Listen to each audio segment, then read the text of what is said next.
ಆತ್ಮೀಯ ವಿದ್ಯಾರ್ಥಿಗಳೇ, 8ನೇ ತರಗತಿಯ 2ನೇ ಅಧ್ಯಾಯವಾದ ಭಾಗಲಬ್ಧ ಸಂಖ್ಯೆಗಳು ಭಾಗ 2ಕ್ಕೆ ತಮ್ಮೆಲ್ಲರಿಗೂ ಸ್ವಾಗತ. ಇವತ್ತಿನ ಈ ವಿಡಿಯೋದಲ್ಲಿ ಏನು ನೋಡೋಣಪ್ಪ ಅಂದರೆ, ಪೂರ್ಣ ಸಂಖ್ಯೆಗಳ ಮೇಲಿನ ಆವೃತ ಗುಣವನ್ನು ನೋಡೋಣ. ಇದಕ್ಕಿಂತ ಮುಂಚೆ ಹಿಂದಿನ ವಿಡಿಯೋ ಸಂಚಿಕೆಯಲ್ಲಿ ತಾವು ಸ್ವಾಭಾವಿಕ ಸಂಖ್ಯೆಗಳ ಮೇಲಿನ ಆವೃತ ಗುಣವನ್ನು ನೋಡಿದಿರಿ. ಇಲ್ಲಿ ಪೂರ್ಣ ಸಂಖ್ಯೆಗಳ ಮೇಲಿನ ಆವೃತ ಗುಣವನ್ನು ನೋಡೋಣ. ಪೂರ್ಣ ಸಂಖ್ಯೆಗಳು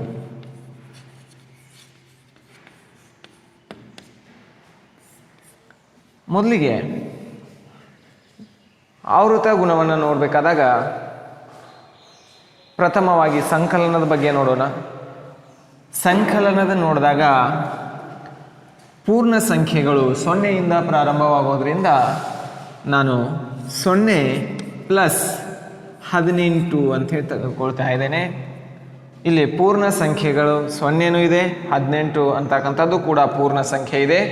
ಹಾಗಾದರೆ ಇವೆರಡರ ಮೊತ್ತವೂ ಏನಾಗಿರ್ಬೇಕಪ್ಪ ಅಂದರೆ ನಮಗೆ ಪೂರ್ಣ ಸಂಖ್ಯೆ ಆಗಿರಬೇಕು.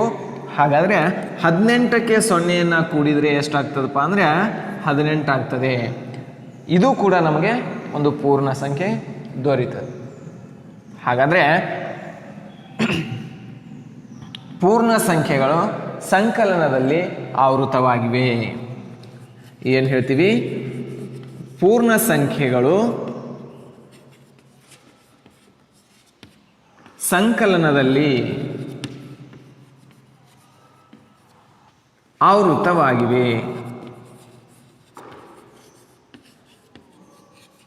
ಅಂಥೇಳಿ ಹೇಳ್ತೇವೆ. ಇದು ಮೊದಲನೇದಾಯಿತು. ನೆಕ್ಸ್ಟ್ ಎರಡನೇದು ವ್ಯವಕಲನದಲ್ಲಿ ನೋಡ್ತಾ ಹೋಗೋಣ. ವ್ಯವಕಲನದಲ್ಲಿ ನೋಡಬೇಕಾದಾಗ 12 - 16 ಅಂತ ಹೇಳಿ ತೆಗೆದುಕೊಳ್ತೇನೆ. ಇಲ್ಲಿ 12 ಅಂತಕ್ಕಂಥದ್ದು ಒಂದು ಪೂರ್ಣ ಸಂಖ್ಯೆ, 16 ಅಂತಕ್ಕಂಥದ್ದು ಕೂಡ ಒಂದು ಪೂರ್ಣ ಸಂಖ್ಯೆ. ಇಲ್ಲಿ ನಾವು ವ್ಯವಕಲನ ಮಾಡ್ತಾ ಇದ್ದೇವೆ. ಹಾಗಾದರೆ ವ್ಯವಕಲನ ಮಾಡಿದಾಗ -4 ನಮಗೆ ವ್ಯತ್ಯಾಸ ಬರ್ತದೆ. ಹೌದಾ? ಹಾಗಾದರೆ -4 ಅನ್ನೋದು ನಮಗೆ ಪೂರ್ಣ ಸಂಖ್ಯೆಯಲ್ಲಿ ಇಲ್ಲ. ಇರ್ತಕ್ಕಂಥದ್ದು ನಮಗೆ ಧನಾತ್ಮಕ ಮಾತ್ರ ಇರ್ತಕ್ಕಂಥದ್ದು ಪೂರ್ಣ ಸಂಖ್ಯೆಯಲ್ಲಿ. ಇಲ್ಲಿ ಋಣಾತ್ಮಕ ಬಂದಿರೋದ್ರಿಂದ ಇದು ಪೂರ್ಣ ಸಂಖ್ಯೆಯಲ್ಲಿ ಇಲ್ಲ ಅನ್ನೋಗೋಸ್ಕರ ನಾವೇನು ಹೇಳ್ತೀವಪ್ಪ ಅಂದರೆ, ಪೂರ್ಣ ಸಂಖ್ಯೆಗಳು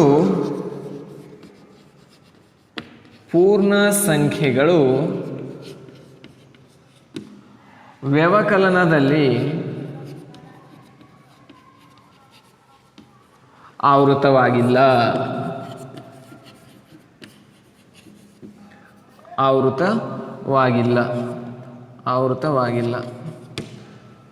ಅಂಥೇಳಿ ಹೇಳ್ತೇವೆ.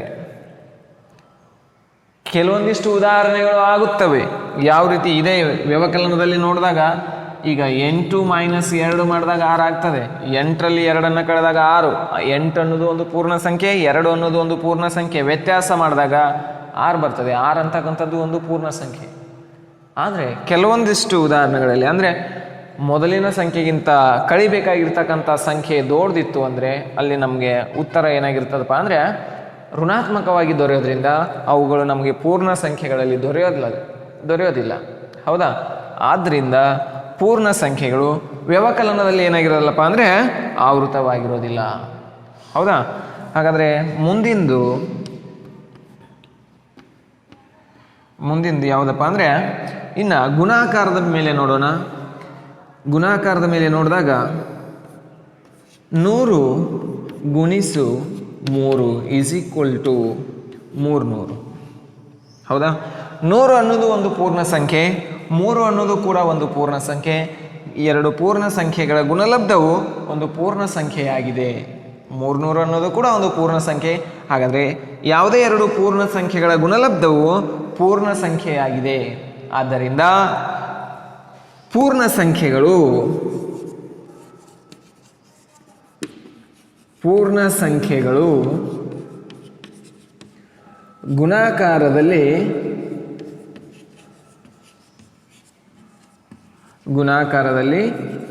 ಆವೃತವಾಗಿವೆ.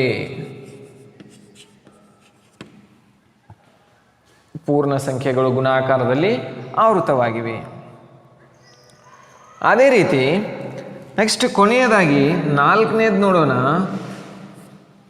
ನಾಲ್ಕನೇದನ್ನು ನೋಡಿದಾಗ ಯಾವ ರೀತಿಪ್ಪ ಅಂದರೆ, ಈಗ ಭಾಗಾಕಾರದಲ್ಲಿ ಪೂರ್ಣ ಸಂಖ್ಯೆಗಳ ಆವೃತತೆ ಆಗಿದೆ ಇಲ್ಲೋ ಅಂತಕ್ಕಂಥದ್ದನ್ನು ನೋಡೋಣ. ಒಂದು ಉದಾಹರಣೆ ತಗೊಳ್ಳೋಣ.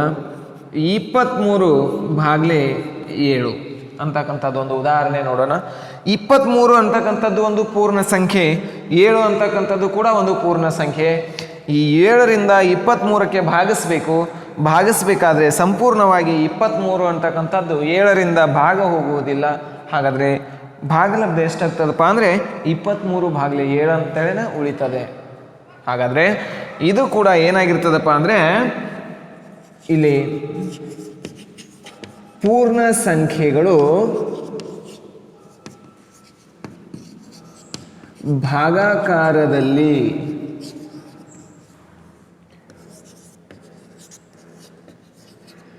ಆವೃತವಾಗಿಲ್ಲ.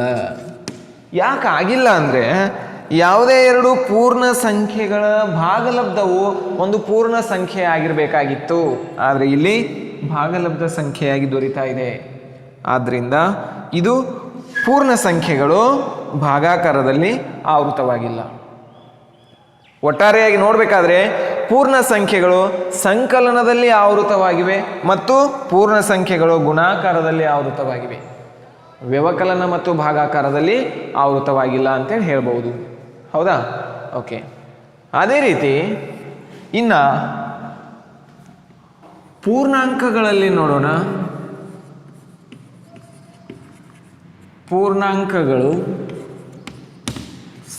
ಪೂರ್ಣಾಂಕಗಳಲ್ಲಿ ಮೊದಲನೆಯದಾಗಿ ಸಂಕಲನದ ಮೇಲೆ ಪೂರ್ಣಾಂಕಗಳು ಆವೃತವಾಗಿವೆಯೇ ಅಥವಾ ಇಲ್ಲವೇ ಅಂತಕ್ಕಂಥದ್ದನ್ನು ನೋಡೋಣ.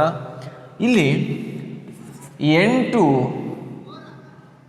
ಮತ್ತು -100 ಅಂತಕ್ಕಂಥ ಸಂಖ್ಯೆಗಳನ್ನು ತಗೊಳ್ಳೋಣ. ಈ 8 ಅಂತಕ್ಕಂಥದ್ದು ಒಂದು ಪೂರ್ಣಾಂಕ ಆಗ್ಯದ, -100 ಅಂತಕ್ಕಂಥದ್ದು ಕೂಡ ಒಂದು ಪೂರ್ಣಾಂಕ ಆಗ್ಯದ. ಯಾಕಂದರೆ ಪೂರ್ಣಾಂಕಗಳು ಧನಾತ್ಮಕ ಮತ್ತು ಋಣಾತ್ಮಕ ಇರೋದ್ರಿಂದ ನಾವು ಯಾವ್ದು ಬೇಕಾದ ಇಲ್ಲಿ ಸಂಖ್ಯೆಗಳನ್ನು ತೆಗೆದುಕೊಳ್ಬಹುದು. ಹಾಗಾದರೆ 8 ಒಂದು ಪೂರ್ಣಾಂಕವಾಗಿದೆ, -100 ಅಂತಕ್ಕಂಥದ್ದು ಕೂಡ ಒಂದು ಪೂರ್ಣಾಂಕವಾಗಿದೆ. ಇವೆರಡರ ಮೊತ್ತ ನಮಗೆ ಏನಾಗಬೇಕಪ್ಪ ಅಂದರೆ ಒಂದು ಪೂರ್ಣಾಂಕವಾಗಿಯೇ ದೊರೆಯಬೇಕು. ಆವಾಗ ಏನಾಗ್ತದಪ್ಪ ಅಂದರೆ ಪೂರ್ಣಾಂಕಗಳು ಸಂಕಲನದ ಆವೃತತೆಯನ್ನು ಹೊಂದಿರ್ತವೆ. ಅಂದರೆ ಪೂರ್ಣಾಂಕಗಳು ಸಂಕಲನದಲ್ಲಿ ಆವೃತವಾಗಿರುತ್ತವೆ ಅಂತೇಳಿ ನಾವು ಹೇಳ್ತೇವೆ. ಹೌದಾ? ಹಾಗಾದರೆ ಈಗ ಬಿಡಿಸೋಣ. 8 + ಇಂಟು ಮೈನಸ್ ಇದು 100. ಹಾಗಾದರೆ 100ರಲ್ಲಿ 8ಅನ್ನು ಕಳಿಬೇಕಾಗ್ತದೆ, -92 ಉಳಿತದೆ. -92 ಅಂತದ್ದು ಕೂಡ ಒಂದು ಪೂರ್ಣಾಂಕವಾಗಿದೆ. ಹೌದಾ? ಹಾಗಾದರೆ ಪೂರ್ಣಾಂಕಗಳು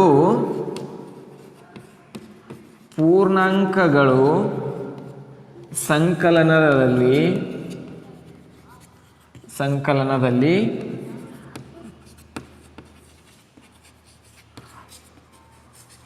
ಆವೃತವಾಗಿವೆ. ಹೌದಾ? ಪೂರ್ಣಾಂಕಗಳು ಸಂಕಲನದಲ್ಲಿ ಆವೃತವಾಗಿವೆ. ಇನ್ನು ಎರಡನೇದಾಗಿ ನೋಡ್ತಾ ಬರೋಣ, ವ್ಯವಕಲನದ ಮೇಲೆ ನೋಡೋಣ. ವ್ಯವಕಲನದ ಮೇಲೆ ನೋಡಬೇಕಾದಾಗ ನಾನಿಲ್ಲಿ 8 0 ಅಂದರೆ 80 ತೆಗೆದುಕೊಳ್ತೇನೆ. 80 ಇಲ್ಲಿ 50 ತೆಗೆದುಕೊಳ್ತೇನೆ. ಇವೆರಡರ ವ್ಯತ್ಯಾಸ ಮಾಡಬೇಕು. ಇವಾಗ ವ್ಯತ್ಯಾಸ ಅಂದರೆ ವ್ಯವಕಲನ ತೆಗೆದುಕೊಳ್ಳೋಣ. ಇವುಗಳ ವ್ಯತ್ಯಾಸ ಎಷ್ಟಾಗಿರ್ತದೆ ನೋಡೋಣ. 80ರಲ್ಲಿ 50ಅನ್ನು ಕಳೆದಿವಿ ಅಂದರೆ 30 ಬರ್ತದೆ.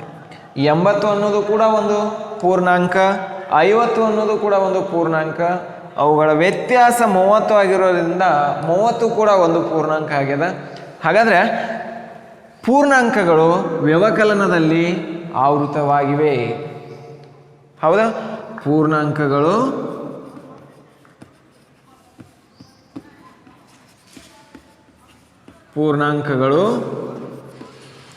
ವ್ಯವಕಲನದಲ್ಲಿ ಪೂರ್ಣಾಂಕಗಳು ವ್ಯವಕಲನದಲ್ಲಿ ಆವೃತವಾಗಿವೆ ಅಂತೇಳಿ ಹೇಳ್ಬೋದು. ಈಗ ಇನ್ನು ಮೂರನೇದಾಗಿ ಬರ್ತಕ್ಕಂಥದ್ದು ಗುಣಾಕಾರ. ಇಲ್ಲಿ ಗುಣಾಕಾರದಲ್ಲಿ ನೋಡಿದಾಗ -75 ಗುಣಿಸು -10 ಅಂತಕ್ಕಂಥದ್ದೊಂದು ಸಂಖ್ಯೆಯನ್ನು ತೆಗೆದುಕೊಳ್ಳೋಣ. -75 ಅಂತಕ್ಕಂಥದ್ದು ಕೂಡ ಒಂದು ಪೂರ್ಣಾಂಕ, -10 ಅಂತಕ್ಕಂಥದ್ದು ಒಂದು ಪೂರ್ಣಾಂಕ. ಇವೆರಡರ ಗುಣಲಬ್ಧ ಏನಾಗಿರ್ಬೇಕಪ್ಪ ಅಂದರೆ ನಮಗೆ ಒಂದು ಪೂರ್ಣಾಂಕವೇ ಆಗಿರಬೇಕು. ಹಾಗಾದರೆ ನೋಡೋಣ ಇವೆರಡರ ಗುಣಲಬ್ಧ ಏನಾಗಿರ್ತದೆ ಅಂದರೆ ಮೈನಸ್ ಇಂಟು ಮೈನಸ್ ಅಂದರೆ ಮೈನಸ್ ಗುಣಿಸು ಮೈನಸ್ ಪ್ಲಸ್ ಆಗ್ತದೆ, ಬರೆಯೋದು ಅವಶ್ಯಕತೆ ಇಲ್ಲ. 75 ಗುಣಿಸು 10 ಮಾಡಿದರೆ 750 ಆಗ್ತದೆ. ಹೌದಾ? ನೋಡಿರಿ 750 ಅಂತಕ್ಕಂಥದ್ದು ಒಂದು ಪೂರ್ಣಾಂಕ ಆಗಿದೆ. ಯಾಕಂದ್ರೆ ಪೂರ್ಣಾಂಕದಲ್ಲಿ ಪ್ಲಸ್ ಇರ್ತದೆ ಮೈನಸ್ಸು ಇರ್ತದೆ. ಹಾಗಾದರೆ ನಮಗಿಲ್ಲಿ ಪ್ಲಸ್ 750 ಇರೋದ್ರಿಂದ ಇದು ಒಂದು ಪೂರ್ಣಾಂಕವಾಗಿದೆ. ಅದೇ ರೀತಿ ಈಗ 8 ಗುಣಿಸು 7 ಅಂತಕ್ಕಂಥ ಸಂಖ್ಯೆಯನ್ನು ತೆಗೆದುಕೊಳ್ಳೋಣ. 8 ಗುಣಿಸು 7 ತೆಗೆದುಕೊಂಡಾಗ ಮಾಡಿದರೆ ಅದರದ ಗುಣಲಬ್ಧ ಎಷ್ಟು ಬರ್ತದಪ್ಪ ಅಂದರೆ 56 ಅಂತೇಳಿ ಬರ್ತದೆ. 56 ನೋಡ್ರಿ, 8 ಅನ್ನೋದು ಒಂದು ಪೂರ್ಣಾಂಕ, 7 ಅನ್ನೋದು ಒಂದು ಪೂರ್ಣಾಂಕ. ಇವೆರಡರ ಗುಣಲಬ್ಧ 56 ಆಗ್ತದೆ. ಇದು ಕೂಡ ಒಂದು ಪೂರ್ಣಾಂಕವಾಗಿದೆ. ಈಗ -25 ಗುಣಿಸು 3, -25 ಅನ್ನೋದು ಕೂಡ ಒಂದು ಪೂರ್ಣಾಂಕ, 3 ಅನ್ನೋದು ಕೂಡ ಒಂದು ಪೂರ್ಣಾಂಕ. ಇವೆರಡರ ಗುಣಲಬ್ಧವೂ ಕೂಡ ಒಂದು ಪೂರ್ಣಾಂಕವಾಗಿದೆ ಅನ್ನೋದನ್ನು ನೋಡೋಣ. ಮೈನಸ್ ಇಂಟು ಪ್ಲಸ್ ಏನಾಗ್ತದಪ್ಪ ಅಂದರೆ ಮೈನಸ್ ಆಗ್ತದೆ. 25 ಗುಣಿಸು 3 ಮಾಡಿದರೆ 75 ಬರ್ತದೆ.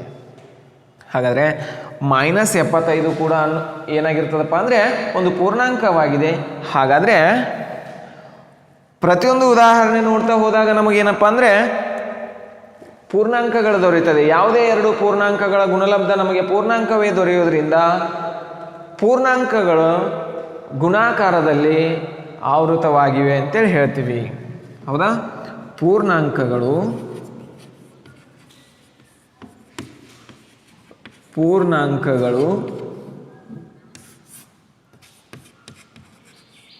ಗುಣಾಕಾರದಲ್ಲಿ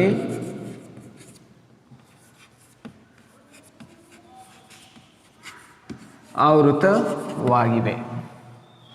ಹೌದಾ? ಇನ್ನು 4ನೇದು ನೋಡೋಣ. ಭಾಗಾಕಾರದ ಮೇಲೆ ಆವೃತವಾಗಿವೆ ಅಥವಾ ಇಲ್ಲವೇ ಅಂತಕ್ಕಂಥದ್ದನ್ನು ನೋಡೋಣ. ಯಾವುದೇ ಎರಡು ಪೂರ್ಣಾಂಕಗಳನ್ನು ತೆಗೆದುಕೊಳ್ಳೋಣ. ಇಲ್ಲಿ -20 ಇದೆ, ಭಾಗಿಸು -5 ಇದೆ. ಹೌದಾ? ಹಾಗಾದರೆ ಇದ್ರದ್ದು ಭಾಗಲಬ್ಧ ಎಷ್ಟಾಗಿರ್ತದಪ್ಪ ಅಂದರೆ ಮೈನಸ್ ಮೈನಸ್ ಗೆಟ್ಸ್ ಕ್ಯಾನ್ಸಲ್. 5 1, ಹಾಗಾದರೆ 5 4 20, 4 ಬಂತು. ಹಾಗಾದರೆ -20 ಅನ್ನೋದು ಕೂಡ ಒಂದು ಪೂರ್ಣಾಂಕ, -5 ಅನ್ನೋದು ಕೂಡ ಒಂದು ಪೂರ್ಣಾಂಕ. ಇವುಗಳ ಭಾಗಲಬ್ಧ +4 ಬಂದಿದೆ. ಹಾಗಾದರೆ ಇದು ಕೂಡ ಒಂದು ಪೂರ್ಣಾಂಕ. ಹೌದಾ? ಓಕೆ, ಒಂದು ಪೂರ್ಣಾಂಕ ದೊರೀತು. ಅದೇ ರೀತಿ ಈಗ 17 ಭಾಗಿಸು -3 ಈ ಎರಡು ಸಂಖ್ಯೆಗಳನ್ನು ತೆಗೆದುಕೊಳ್ಳೋಣ. 17 ಭಾಗಿಸು -3. ಈ -3ರಿಂದ 17 ಸಂಪೂರ್ಣವಾಗಿ ಭಾಗ ಹೋಗೋದಿಲ್ಲ. ಹಾಗಾದರೆ ಇದರ ಭಾಗಲಬ್ಧ 17 ಭಾಗಿಸು -3 ಉಳಿತದೆ. ಹಾಗಾದರೆ ಭಾಗಾಕಾರದಲ್ಲಿ ಆವೃತವನ್ನು ಹೊಂದಿರೋದಿಲ್ಲ. ಪೂರ್ಣಾಂಕಗಳು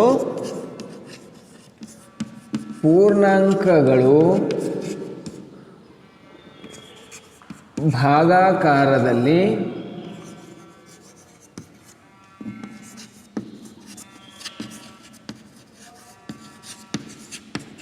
ಆವೃತವಾಗಿಲ್ಲ ಅಂತ ಹೇಳ್ತೀವಿ. ಹೌದಾ? ಇಲ್ಲಿಯವರೆಗೆ ಪೂರ್ಣ ಸಂಖ್ಯೆಗಳಲ್ಲಿ ಆವೃತ ಗುಣವನ್ನು ನೋಡಿದ್ದೀವಿ. ಅದೇ ರೀತಿ ಪೂರ್ಣಾಂಕಗಳಲ್ಲಿಯೂ ಕೂಡ ಆವೃತ ಗುಣವನ್ನು ನೋಡಿದ್ದೀವಿ. ಇನ್ನು ಮುಂದೆ ಭಾಗಲಬ್ಧ ಸಂಖ್ಯೆಗಳಲ್ಲಿ ಆವೃತ ಗುಣವನ್ನು ನೋಡೋಣ. ಹೌದಾ? ಮುಂದಿನ ಒಂದು ವಿಡಿಯೋ ಸಂಚಿಕೆಯಲ್ಲಿ ಮತ್ತೆ ಭೇಟಿಯಾಗೋಣ. ಧನ್ಯವಾದಗಳು.